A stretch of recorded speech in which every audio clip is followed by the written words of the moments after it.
Conducir no es como muchos creen mandar. Conducir es distinto a mandar. Mandar es obligar. Conducir es persuadir. Y al hombre siempre es mejor persuadirle que obligarle. El 24 de marzo de 1976, una junta militar integrada por los 3 comandantes en jefe de las Fuerzas Armadas derrocó al gobierno de Isabel.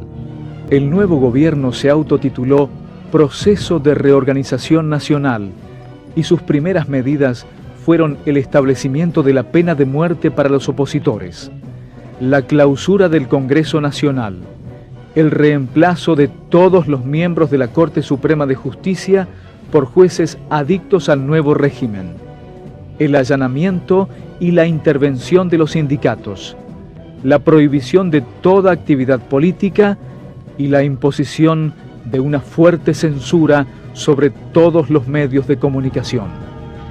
Se había perpetrado un nuevo golpe de Estado que, al igual que los anteriores, contaba con el apoyo de importantes sectores de la sociedad, los grandes grupos económicos, nacionales y extranjeros, la Iglesia Católica y los medios de prensa que colaboraron en la preparación de la sociedad para aceptar el golpe como única alternativa para salir de la crisis.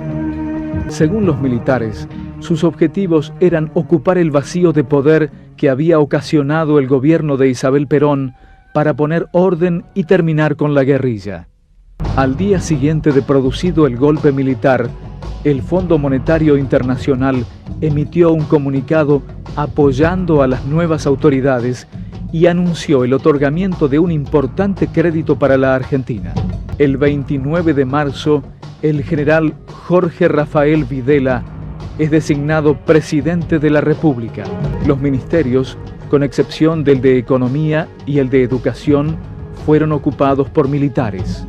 Los gobiernos provinciales también fueron ocupados en su mayoría por uniformados de las 3 fuerzas.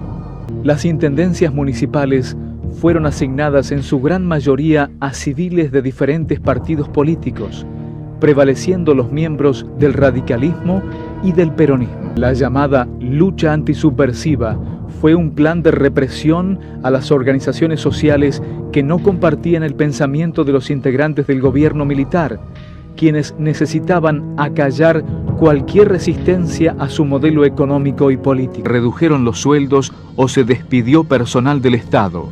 Se aumentaron los impuestos al consumo y las tarifas de las empresas públicas. La pérdida del salario real de todos los trabajadores fue del 40%. El país fue dividido en zonas y subzonas según los cuerpos de ejército. Cada región tendrá así su LRD, lugar de reunión de detenidos, clave usada por las fuerzas de seguridad para nombrar a los campos de concentración. Llegaron a funcionar más de 300 de estos campos en todo el país. Algunos de ellos, como el Vesubio y Automotores Orletti, comenzaron a funcionar en 1975.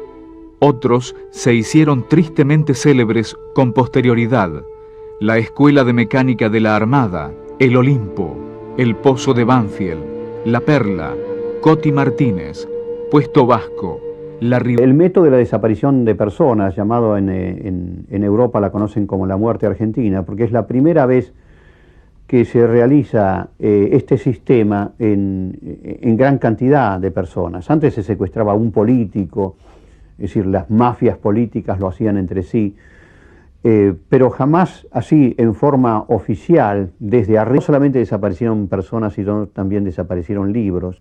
Su misión era quemar libros en el patio del cuartel.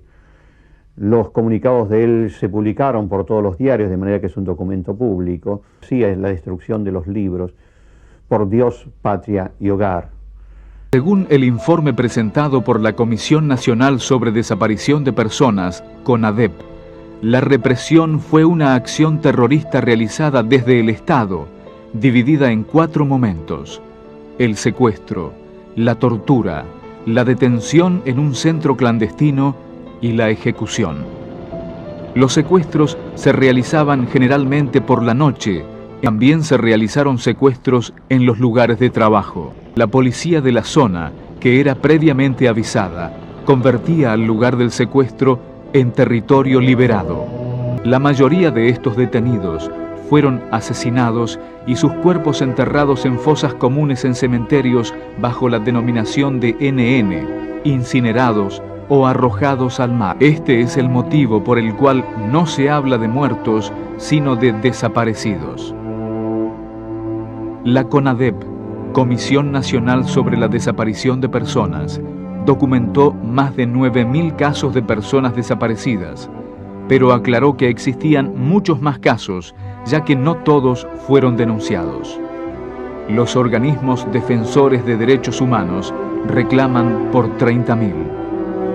El más alto porcentaje de las desapariciones se produjo entre dirigentes de organizaciones gremiales y estudiantiles. Otras víctimas fueron militantes de diferentes agrupaciones políticas, miembros de organizaciones guerrilleras, intelectuales, religiosos, abogados defensores de los derechos humanos, familiares de desaparecidos que reclamaban por estos, docentes y estudiantes.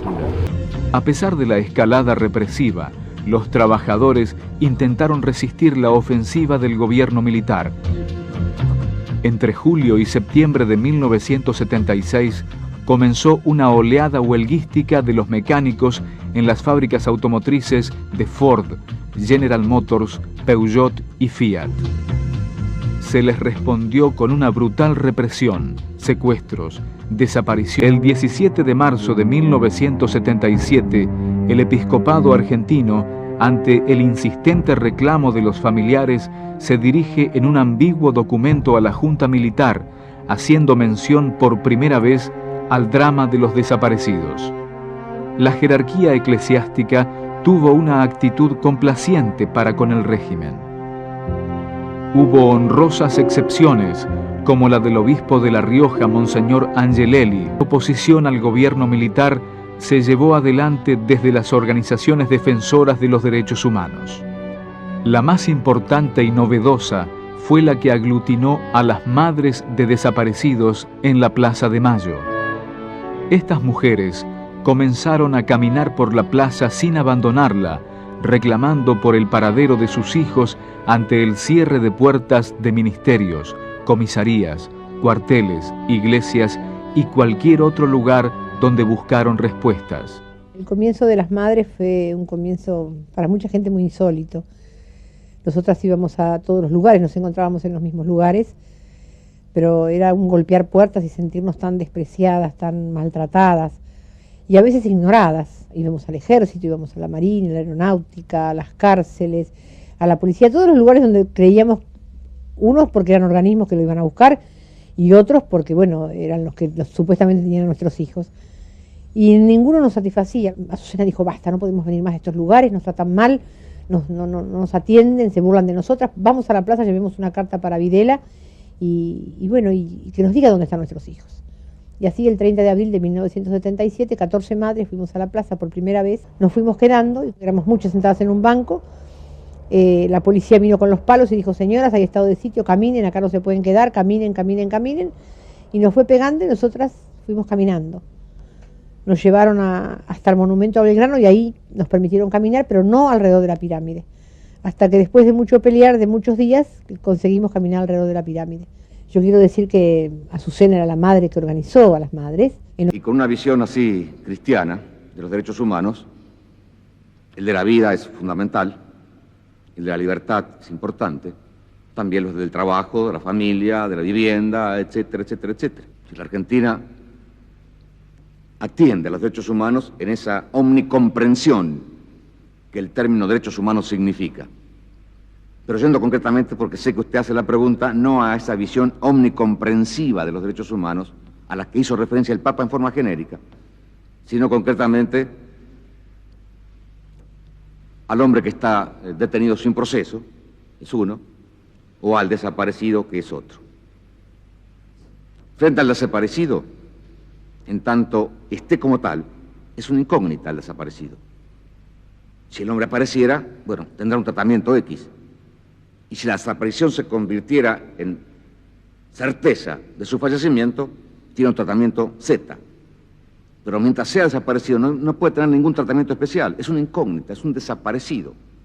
no tiene entidad, no está, ni muerto ni vivo, está desaparecido. Además de las madres, actuaron otras organizaciones, como el Servicio de Paz y Justicia, que trabajaba en Argentina desde 1974, a cuyo dirigente Adolfo Pérez Esquivel se le otorgó el Premio Nobel de la Paz en 1980 por sus denuncias contra el gobierno militar. La Liga Argentina por los Derechos del Hombre, la Asamblea Permanente por los Derechos Humanos, formada en 1975, Familiares de Desaparecidos y Detenidos por Razones Políticas, creada en 1976 por familiares que se encontraban en los lugares a los que concurrían para intentar averiguar sobre el destino de sus seres. Muchas mujeres fueron secuestradas embarazadas y dieron a luz en los campos de concentración. Terrible, pero era así. Elegían a los bebés de acuerdo al color de la piel de la madre, al color de los ojos, a si era linda o era fea. Sus hijos se transformaron en parte del botín de guerra y fueron entregados a las familias de los represores o abandonados en institutos de menores. Las abuelas comienzan la búsqueda de sus nietos. En esa situación sociopolítica que se vivía del 76 en adelante y un tiempo antes también, nosotros los padres teníamos bastante temor de lo que pudiera ocurrirle a nuestros hijos. No había eliminado ningún niño, había sí mandado a eliminar 5.000 subversivos, pero nunca había eliminado un niño. En cambio les había encontrado buenas familias para que los criaran diferentes a sus padres, sin la familia que los iba a hacer ideológicamente como sus padres. Lo que nosotros esperamos es que estos que están sueltos, que reivindican sus crímenes, que dicen que los volverían a hacer en igual situación sociopolítica y que el día de mañana van a querer que les cuelguen medallas, tengan más temprano que tarde una condena.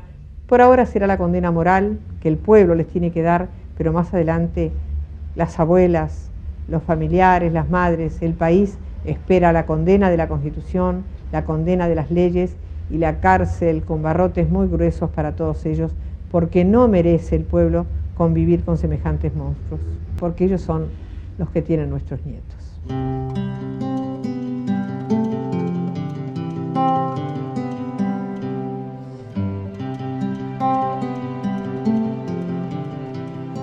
En 1976, la dictadura militar resolvió que el Campeonato Mundial de Fútbol, a realizarse en Argentina en 1978, era una razón de Estado. Incluso prohibió a los medios cualquier crítica a la organización. Muchos organismos de derechos humanos internacionales lanzaron un boicot, no contra la Argentina, sino contra el gobierno militar. El campeonato comienza el 1 de junio. Los enviados de la televisión francesa visitan a las madres de Plaza de Mayo en su habitual ronda de los jueves. Nosotros, si están vivos, si están muertos, ¿por qué no nos dicen? Si le buscamos eso nada más, que nos respondan nada más, después nos retiramos. Lo que el gobierno diga, no es que dice mentira, miente. Hace 2 años que estamos así. Mi hija estaba embarazada de 5 meses cuando se la llevaron. Mi nieto tiene que haber nacido en agosto del año pasado. Hasta ahora no he podido saber nada de él. Porque ya no sabemos a quién recurrir. Consulados, embajadas, ministerios, iglesias, todas partes se nos han cerrado, todas partes se nos han cerrado las puertas. Por eso les rogamos a ustedes, son nuestra última esperanza. Por favor, ayúdennos, por favor, son nuestra última esperanza. El 25 de junio de 1978, Argentina se consagra campeón mundial. Los festejos fueron multitudinarios e incluyeron una numerosa concentración popular de agradecimiento por el triunfo al general Videla en la Plaza de Mayo, quien salió a saludar desde los balcones de la casa.